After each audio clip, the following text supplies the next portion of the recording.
Halo Biu Friends, kembali lagi di segmen podcast Biu dengan saya Kresnawarta Anugrah. Kali ini kita kedatangan tamu salah satu mahasiswa Universitas Bina Insani jurusan Manajemen Informatika angkatan 2021. Langsung aja kita kenalan yuk. Boleh Mas, diperkenalkan namanya? Halo, sebelumnya perkenalkan nama saya Yoga Rifai. Saya salah satu mahasiswa di Bina Insani, Prodi Manajemen Informatika angkatan 2021. Oke. Mas. Saat ini berarti masih berkuliah di Bina Insani ya? Iya, masih. Sekarang semester berapa kalau boleh tahu? Untuk saat ini semester 4. Semester 4, oke. Berarti udah kuliah sekitar berjalan 2 tahun ya? Iya, 2 tahun berang, oke. Untuk kali ini mau share tentang pengalamannya sebagai relawan ya? Iya, relawan, oke. Jadi guys, Mas Yoga ini selain sebagai mahasiswa Universitas Bina Insani, dia juga berperan sebagai relawan bencana alam, tepatnya apa namanya Mas? Boleh dikasih tahu? Potensi SAR. Potensi SAR, oke. Mungkin langsung kita dengerin aja kali ya ceritanya bagaimana Mas Yoga ini bisa terjun ke dunia SAR mungkin ya, bisa dibilang gitu ya. Boleh Mas langsung diceritain aja dari awal. Untuk awalnya aktif di organisasi pramuka Mas. Oke. Aktif di organisasi pramuka itu mulai dari SMP. Mm-hmm. Lalu di SMK bergerak untuk niat aktif di organisasi pramuka di luar, yaitu ikut di SAKA atau Satuan Karya. Dari Satuan Karya itu sempat berpindah-pindah juga tuh dari beberapa SAKA ke SAKA lainnya sampai akhirnya bertemu dengan salah satu Satuan Karya. Itu di dunia kesehatan mengajak untuk aktif di dunia luar, yaitu kayak kemarin di 2019 itu sempat diajak untuk 2019 atau 2020 pada saat kebencanaan banjir di Bekasi itu sempat diajak untuk search and rescue atau evakuasi kebencanaan banjir. Okay. Nah dari situ mulai tergerak tuh untuk mencari informasi nih gimana sih cara aktifnya di potensi SAR.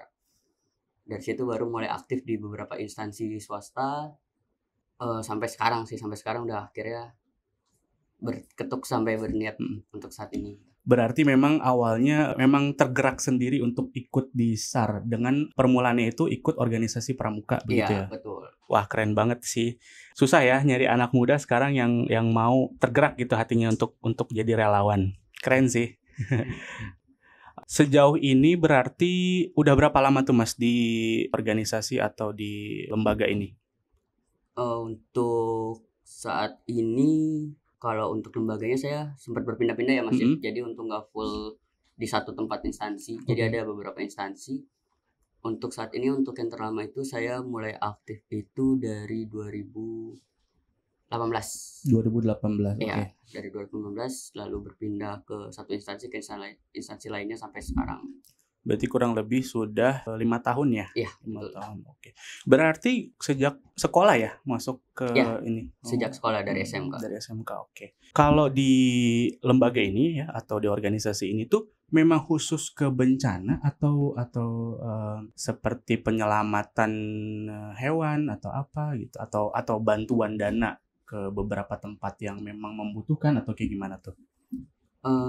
Ada beberapa instansi yang memang khusus pure untuk di search and rescue-nya saja atau di kebencanaannya, tapi ada juga beberapa instansi yang emang memberikan dana atau memberikan donasi untuk ke beberapa kebencanaan. Oke, berarti memang fokusnya lebih ke bencana alam. Iya. Bencana alam. Oke. Kalau di SAR itu kan identik dengan bencana alam yang memang cukup besar ya.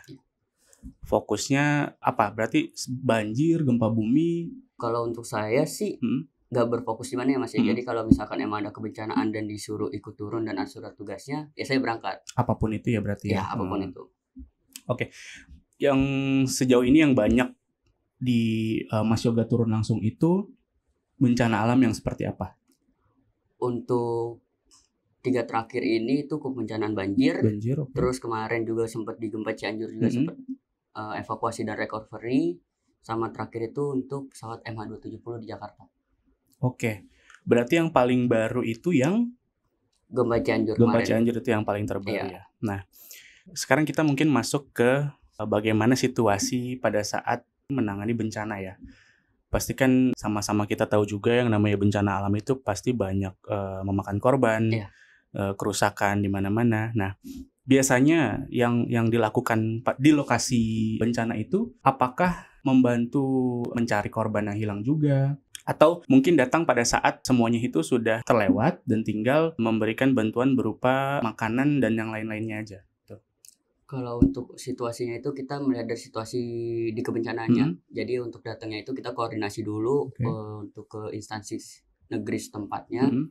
Kita koordinasi ini untuk mau berkontribusi atau berkolaborasi membantu evakuasi dan recovery. Nah, nanti di situ dibagi tugasnya, Mas. Jadi ada beberapa tim yang akan mengasesmen pendataannya, terus ada yang mengevakuasi untuk pencarian korbannya, terus ada juga untuk yang recovery-nya juga gitu. Oke. Kalau boleh tahu ya Mas ya, itu di tempat bencana itu sering nemu yang kayak gimana aja sih Mas biasanya? Kita penasaran juga sih sebetulnya.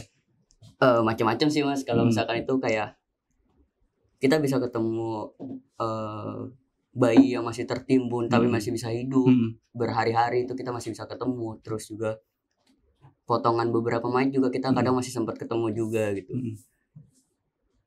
Kayak gitu sih kurang lebih. Nah, untuk biasanya kan kalau untuk orang yang belum pernah atau belum terbiasa untuk melihat hal seperti itu kan pasti ada rasa sedih pastinya, ya kan, melihat seperti itu sampai kita tuh nggak kuat gitu untuk. Nah, itu bagaimana Mas Yoga mengatasi hal itu? Kalau untuk pada saat posisi evakuasi sih saya menahan sih Mas. Untuk menahan gimana caranya, karena kan dalam situasi kayak gitu kita nggak mungkin juga merasakan ekspresi sedihnya, karena korban juga pasti bakal ikut sedih kan.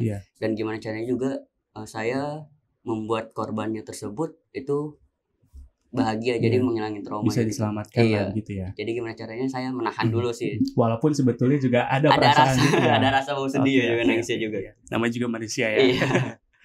Oke, kalau untuk korban-korban itu kan tadi ya satu contoh ada bayi yang tertimbun ternyata masih hidup. Nah, itu langkah yang selanjutnya setelah menemukan hal atau menemukan korban-korban yang masih bisa diselamatkan itu kayak gimana sih Mas? Kalau untuk itu kita ngeliat dulu nih Mas, untuk situasi wilayahnya itu apakah kita bisa langsung menyelamatkannya atau mengevakuasinya, atau emang kita membutuhkan alat-alat tertentu. Kalau misalkan kita membutuhkan alat-alat tertentu, kita akan koordinasi ke dari tim posko yang ada di posko timnya. Kita koordinasi butuh alat apa saja, nanti baru dikirimkan, baru kita mulai mengevakuasi. Tapi gimana caranya, gimana secepatnya itu kita harus mengevakuasi korban tersebut yang masih tertimbun dan masih hidup. Oke. Biasanya pada saat rescue itu berapa hari Mas di lokasi? Kalau itu tergantung dari surat tugas sih Mas. Tergantung surat tugas. Cuman paling lama paling cepat itu kita seminggu. Saya seminggu. 1 minggu. Itu berarti tinggal di sana berarti ya? Iya, tinggal di sana. Dan saya kurang tahu ya informasinya, tapi yang saya tahu untuk pencarian itu biasanya kan ada jam-jam tertentu ya. Iya, betul. Dan juga durasi biasanya. Misalkan dari pencarian 1 hari itu sekitar berapa Mas? Misal 12 jam atau? Kalau untuk perharinya kita nggak bisa mastiin ya, karena kita juga ngeliat dari situasi dan kondisi cuacanya di sana. Kalau misalkan emang memungkinkan, kita mulai dari jam 8 itu kita bisa mulai dari jam 8 sampai mau maghrib atau menjelang maghrib jam 5 itu kita bisa mencari. Atau bahkan kalau emang kondisinya terdesak banget, jam 5-nya kita istirahat di setelah maghrib atau di jam 6:30-7-nya itu kita lanjut lagi. Oke. Dan biasanya untuk pencarian diberhentikan itu dengan kondisi apa Mas biasanya? Biasanya kalau misalkan kayak misalnya gempa bumi itu biasanya kalau misalkan curah hujannya itu tinggi. Ya, terus pada saat curah hujan tinggi itu ada terdampak bukan terdampak sih, lebih ke berakibat longsor. Nah, itu biasanya kita diberhentikan ya. Dalam jangka waktu 1 minggu tadi atau bisa jadi lebih dari 1 minggu ya? Melihat situasi dan kondisional. Oke, kondisional berarti ya. Iya. Oke, ini jadi satu pertanyaan juga buat saya dan saya penasaran sebetulnya. Mungkin teman-teman BIU juga penasaran ya. Kalau di tempat seperti itu ya, di tempat bencana seperti itu tuh ada nggak sih cerita mistis atau cerita horornya gitu yang Mas Yoga pernah alami gitu? Kalau untuk mistis pasti ada sih Mas. Pasti ada, kayak misalnya kita evakuasi korban. Korban tersebut itu udah meninggal dan ternyata pada saat kita lagi evakuasi itu korban tersebutnya ada nih di posisinya sebelah kita. Oke. Dan dia menunjuk kalau misalkan di sebelah sana tuh ada korban gitu. Oh, jadi seperti Kayak memberi diberi, isyarat iya, gitu memberi ya. syarat, diberi petunjuk gitu. Dan ternyata pas kita evakuasi, ternyata yang kita ngobrol di samping itu ternyata korbannya gitu ya. Wah, itu gitu sih. itu sebetulnya gimana ya, untuk takut tapi itu sebagai bantuan juga Iya, buat kita betul. ya. Sebagai bantuan juga. Oke. Sebagai relawan dan juga sebagai mahasiswa, itu bagaimana sih mengatasinya? Kan bagaimana bisa terus lanjut kuliah sedangkan kita juga sibuk menjadi relawan gitu. Bagaimana cara membagi waktunya? Kalau itu pasti kan setiap akademik kan pasti punya kalender ya, Mas. Punya kalender akademiknya. Saya itu melihat dari jadwal di kampus dulu nih. Oke. Jadi kalau misalkan jadwal di kampus itu ada perkiranya ujian atau ada perkiranya beberapa pelatihan yang itu penting, saya konfirmasi nih ke instansi. Di tanggal segini sampai tanggal segini saya nggak bisa kemana-mana gitu. Jadi nggak, emang udah dikhususkan itu khusus fokus untuk ke kuliah. Tapi kalau misalkan ada kayak ujian atau ada hal-hal yang penting di kampus yang nggak ada gitu ya, nggak ada hal penting dan nggak ada ujian di kampus, itu saya masih bisa berangkat. Jadi bagi waktunya kayak gitu sih, Mas. Berarti walaupun di sisi lain jadi relawan itu penting, tapi kuliah juga tidak ditinggalkan, betul, gitu ya. Dan di sana pun tetap bawa laptop kita. Gitu ya, jadi tetap tugas tetap ngerjain, tinggal bagi waktu di sananya. Iya, mantap sih. Selama jadi relawan, pengalaman apa yang mungkin jadi paling berkesan gitu mungkin ya? Kalau tadi kan pengalaman horornya, kalau sekarang itu mungkin lebih ke yang paling berkesan gitu sebagai relawan. Paling berkesan itu banyak sih ya, Mas ya. Salah satunya ya kayak kemarin evakuasi korban bayi tertimbunnya itu yang masih hidup dan kondisinya lemas, itu suatu hal yang berkesan sih. Karena posisinya seorang bayi yang dia tertimbun berhari-hari, bisa 3-4 hari, yang dalam logikanya itu adalah bayi tersebut udah meninggal gitu, udah wafat. Dan itu pada saat kita evakuasi itu masih bisa hidup, itu hal yang berkesan sih. Salah satu mukjizat ya. Iya, salah satu mukjizat. Gimana tertimbun reruntuhan bangunan yang mungkin orang dewasa juga belum tentu bisa menahan itu, betul, ya. Iya, oke deh. Gimana sih sebetulnya, kita sama-sama pengen tahu gimana perasaan Mas Yoga ini sebagai relawan gitu. Senang sih, Mas, senang ya? Bisa ngebantu orang juga, terus juga rasa pengen ada terus gitu untuk ngebantuin. Ada rasa kebanggaan sendiri, bukan suatu kebanggaan dalam hal baik, kita bisa ngebantu orang gitu ya. Iya, betul, ada. Nah, dari semua pengalaman Mas Yoga nih sebagai relawan, manfaat apa sih yang bisa diambil dari pengalaman tersebut? Manfaatnya kita bisa mengenal orang, Mas. Bisa mengenal orang, dan mengenal orang tuh kita bisa tahu 1000 sifat orang tuh.